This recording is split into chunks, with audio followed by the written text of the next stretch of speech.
the granddaughter of Omri. He also walked in the ways of the house of Ahab, for his mother advised him to do wickedly.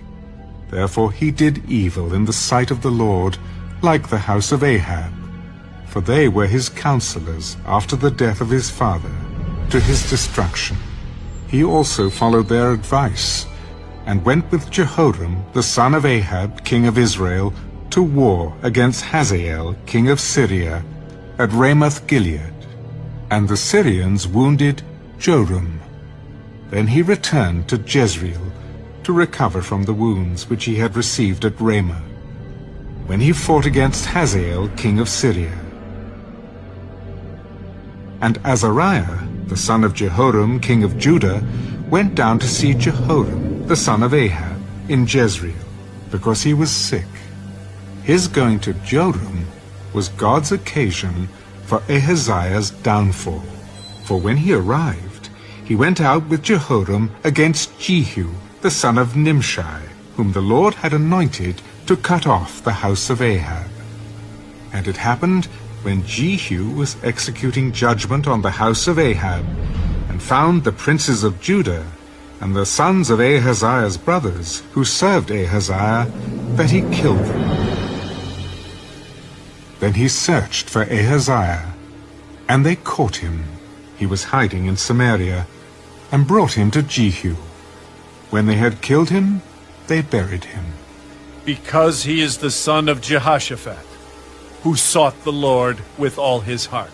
So the house of Ahaziah had no one to assume power over the kingdom. Now, when Athaliah, the mother of Ahaziah, saw that her son was dead, she arose and destroyed all the royal heirs of the house of Judah. But Jehoshabeath, the daughter of the king, took Joash, the son of Ahaziah, and stole him away from among the king's sons who were being murdered, and put him and his nurse in a bedroom. So Jehoshabeath, the daughter of King Jehoram, the wife of Jehoiada the priest, for she was the sister of Ahaziah, hid him from Athaliah, so that she did not kill him. And he was hidden with them in the house of God for 6 years, while Athaliah reigned over the land. 2 Chronicles, chapter 23. In the 7th year, Jehoiada strengthened himself, and made a covenant with the captains of hundreds, Azariah, the son of Jeroham, Ishmael, the son of Jehohanan, Azariah, the son of Obed, Maaseiah, the son of Adiah, and Elishaphat, the son of Zichri. And they went throughout Judah, and gathered the Levites from all the cities of Judah, and the chief fathers of Israel, and they came to Jerusalem. Then all the assembly made a covenant with the king in the house of God.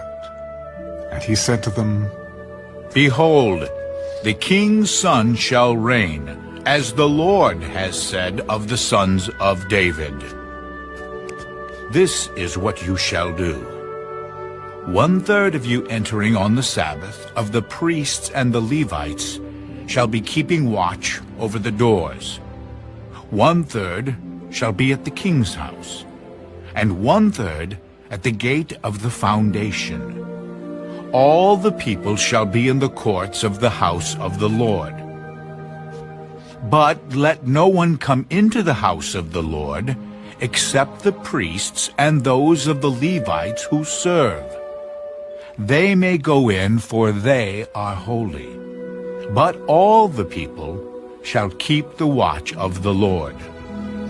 And the Levites shall surround the king on all sides, every man with his weapons in his hand. And whoever comes into the house, let him be put to death.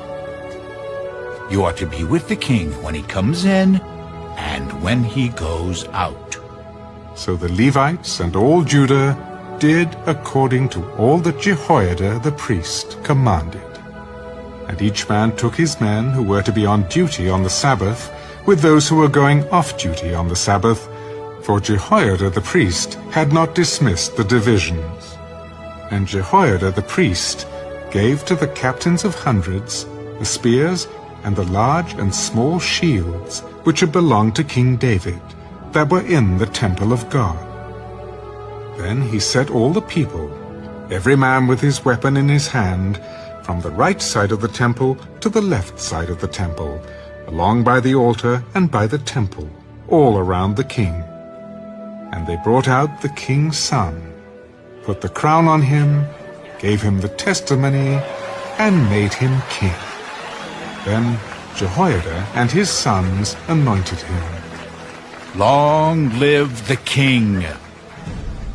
Now when Athaliah heard the noise of the people running and praising the king, she came to the people in the temple of the Lord.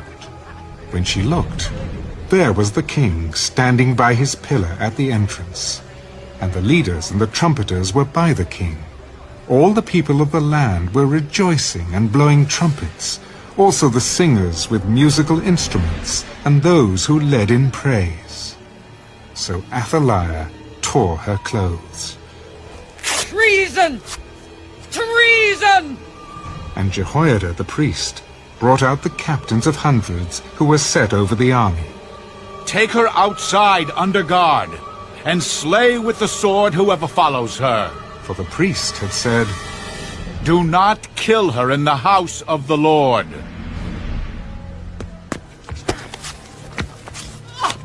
So they seized her, and she went by way of the entrance of the horse gate into the king's house.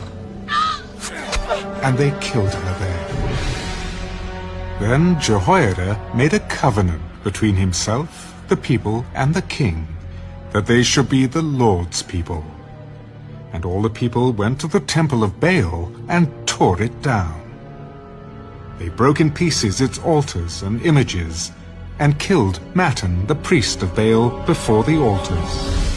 Also Jehoiada appointed the oversight of the house of the Lord to the hand of the priests, the Levites, whom David had assigned in the house of the Lord to offer the burnt offerings of the Lord, as it is written in the law of Moses, with rejoicing and with singing, as it was established by David.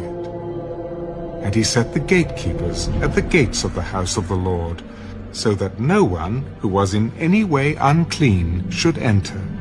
Then he took the captains of hundreds, the nobles, the governors of the people, and all the people of the land, and brought the king down from the house of the Lord. And they went through the upper gate to the king's house, and set the king on the throne of the kingdom. So all the people of the land rejoiced, and the city was quiet, for they had slain Athaliah with the sword.